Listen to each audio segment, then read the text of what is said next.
I think it's clear from everything I just said that they're offering a solution to this problem that is really competitive.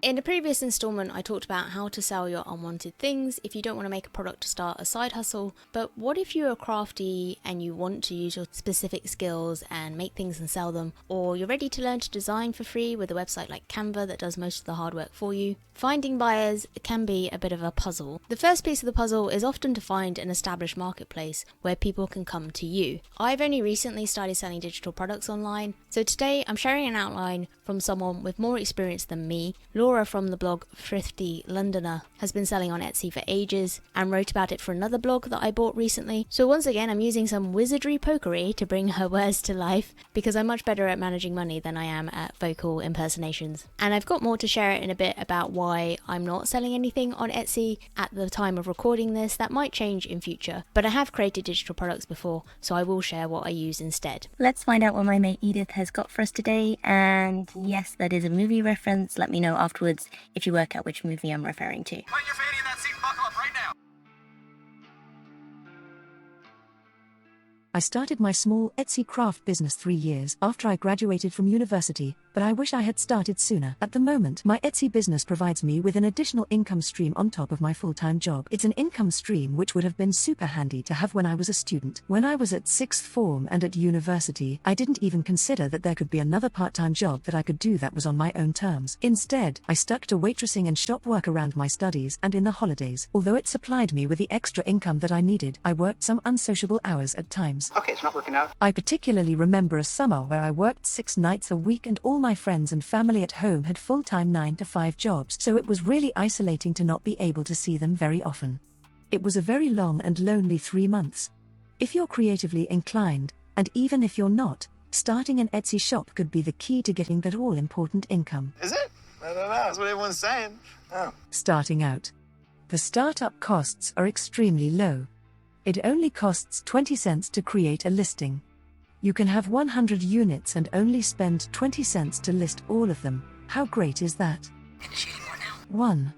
The first thing you will need to do is to set up your store. You will have to choose the name for your Etsy shop, describe the products that you are selling and design a logo. My logo was designed in Paint, so there's no need to spend any money on anything fancy. You could design yours on Canva, a free website that lots of bloggers use to create Pinterest images and logos. 2. Take a moment to consider what the name of the store says about the products you are selling, the key colors that you decide to use, and any message that you want to convey through your store. 3. You'll want to start your store with around 3 to 5 items, all within one product niche. This is so that when someone lands on your page, they are not overwhelmed by lots of different products and they are more likely to find something that is suitable for them in your shop. Tell me more. Deciding on your product. Your product needs to be something that doesn't require a ton of money to be spent on stock or materials before you even get started with making money. You could start with a budget of £20 or less for startup materials. Etsy has every product you can think of listed on their site,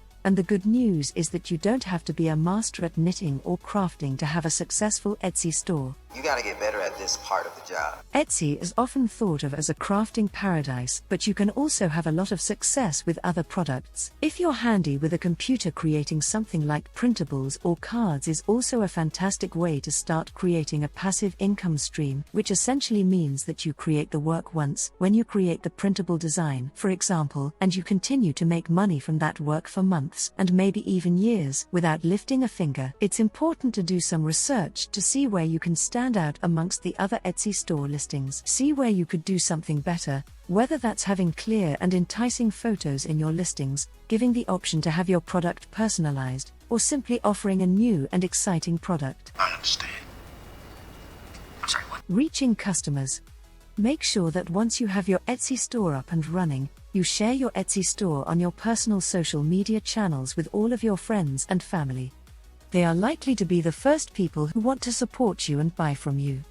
You could even ask them to share the page on their own social media accounts to try and help spread the word. But I'm ready for more than that now. Once you have your friends and family on board, it's time to set up social media pages for your Etsy shop. I would suggest that the best social media channel to use to accompany your Etsy store is Instagram. Instagram is very visual, which lends itself to uploading photos of your product and being able to show your followers any new products or updates very easily. Almost all of my customers at the beginning came to me through Instagram. It allows you to build connections and engage with your customers, which will hopefully make them come back and place repeat orders with you. There is also a big community of crafters on Instagram. If you search through some relevant hashtags for your product, you will soon find some kindred spirits who also have Etsy stores and some new customers too. Send some of your favorite bloggers a message asking whether they would like to receive a sample of your product. Starting an Etsy shop is something I regret not doing sooner, especially as Etsy has just grown and grown in the years since I have graduated, and it shows no signs of slowing down. You know, it's funny, I thought Edith had an American accent, but I guess you can be whoever you want to be these days with a bit of knowledge and the right mindset and some text-to-speech software. Now, besides Etsy, there are other sites too that let you sell digital products like Zazzle, Creative Market, Redbubble, Hungry JPEG, and if you've never heard of them, that's why I'm here. But it's also not that surprising. I very rarely visit those sites to see what's new, and you might be thinking, well, who's going to buy your products on those websites if you don't use them yourself? In some ways, they have the same problem as you as an independent creator, which is that these places are giant echo chambers, right? It's a bit like I love hanging out on YouTube and listening to podcasts, but if someone else doesn't do either of those things, they're still not going to learn that that person exists. So how do you convince someone to go to Etsy and buy your stuff if the people who are already on Etsy are not buying your stuff because you're in a giant sea of people? Because also, there is something to keep in mind as websites like Etsy get bigger and bigger, which is that selling online obviously gives you the potential to reach millions of people, but it also gives everyone else the potential to reach millions of people. So in other ways, it can also mean joining a very large competition, and that's where it can be useful to have your own website, have your own little tribe of people. So Laura, for instance, has an Instagram following and has built up her audience elsewhere. And while you obviously need to let people know you exist, and Etsy, etc., or a social media platform might be the place where they first encounter you, giving yourself the option of selling your products on your own landing pages too means you've got that extra outlet where you keep more of the profit, and where if someone is browsing something on your site, they just don't have any other distractions. So they don't find themselves buying a unicorn pillow when 30 seconds ago they were looking at your printable meal planner. The number one reason I didn't choose Etsy for my first digital product was that I already pay for an email service provider to email updates to my subscribers, and that provider, called ConvertKit, added something in 2020 called ConvertKit Commerce, which lets you create a listing and attach digital download for customers, and they handle the payment processing and emailing the receipt because that's kind of their forte. But also their fees were very competitive. So currently they collect 3.5% and 30 cents per sale. The last time I checked Gumroad, they were charging 8.5% and 30 cents per sale. And then on Etsy, I think you'll find you pay per listing, plus they charge a percentage of the sale, and then they also charge a payment processing fee if you use Etsy payments. I don't know if there are additional fees as well. So you can imagine how that might leave the creator with very little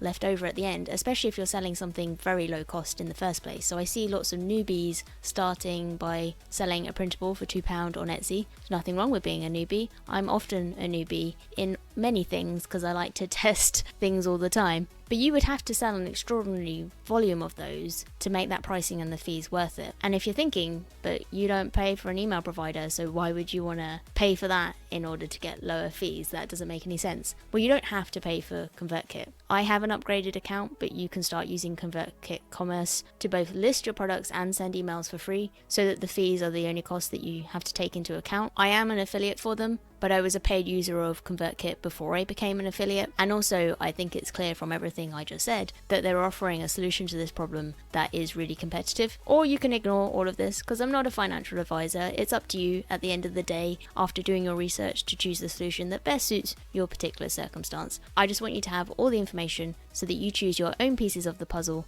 and forge your own path. If you found today useful, don't forget to test what the like and subscribe button do, and you'll want to catch the rest of the series next. You good? Good. How are you good? You turning me down?